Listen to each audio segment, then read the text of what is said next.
prayer meeting. Amen? So, ikaw na miss, ang pag-ampo, pinaka-importante po na siya. No? Na itong iampo kung unsa man ang gikinahanglan sa ato sa matag, usah sa ato ang kinabisan-bisan pa sa atong rason.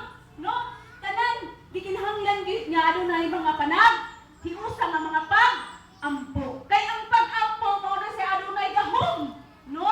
Nga makahimo sa mga imposible nga dili mahimo. Amen? So gikinahanglan gyud nga aduna tay prayer meeting. So ato nang isgutan na pud, no?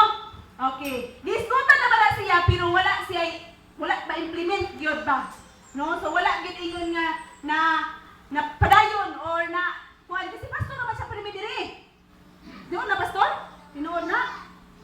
No? Dili kayo, no? Pero wala yung mga kauban.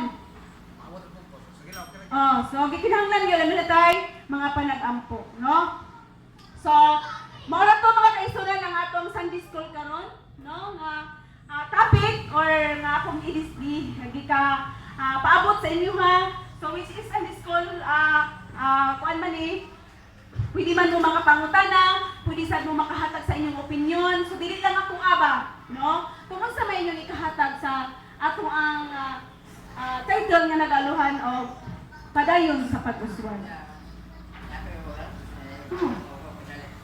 Hindi ba nangalangan o? Pag-ibig na sabay ito, action niya nangalangan o? Man.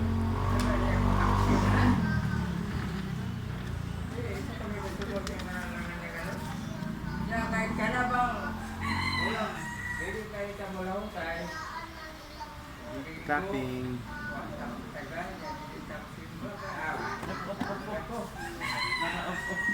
Karena mga natin, mga pulasin sa sino, mga permitin, sa permitin, bagya ko permitin, kasalan ka bagya. Nilalanta magwana. Bitaw, sino, kung bidawa ito, bituta, Kuan ang kulang ani kul. Ani. Kanyang kulang.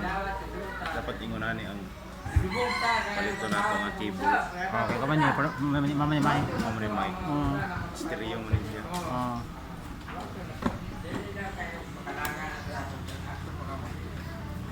Ya, masimba ta. Sabay ko ato na itong simba. Balik ka punta, nga natin, mahimo sa gawa sa simbahan, sulod sa simbahan, ispituhano na itong rawas. Kaya, tinood mga ito, pero, sabi mo ba, hindi ka ako, sabi mo ba, kaya simba, pero yun simbahan, kaya sakbot,